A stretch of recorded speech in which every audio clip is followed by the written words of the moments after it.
Low income budget with me is a student and part-time worker. I got paid £486.16 by work. We are starting this video off in my overdraft as always. That's something we are working on at the minute. Now, my overdraft is currently sitting at £29.31, which means that when I transfer my 100 in, which is my spending money until next month, I'll be left £70.69, which is mine to do whatever I want with. That is how we stay sane on a budget. I budgeted £125 for all of my bills, which includes my phone, my rent, and my subscriptions. I of course don't pay much in rent because I live at home, and my subscriptions and all the other stuff are quite low because I just don't live a very expensive life. Now, the money that I have budgeted towards my bills is going into a separate account that I cannot touch because if you can't trust yourself, you can't trust yourself, so it's got to go away.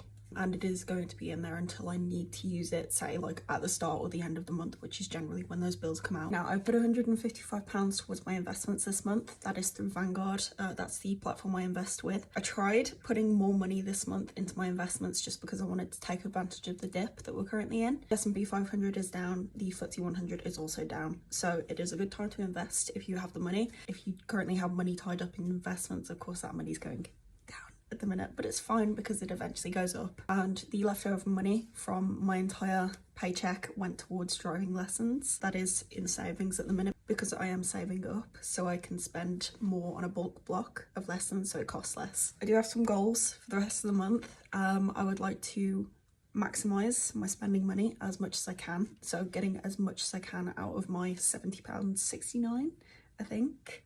So doing as much basically as I can on a small budget. And my emergency fund recently took a hit, so I'm gonna have to work to build that one up. It's just about £100 less than it normally is, so I'll be working on building that up through Vinted. And I would also like to start saving for a holiday and also a gift for a loved one for their Christmas, I think, but it's gonna be quite expensive because it's Lego.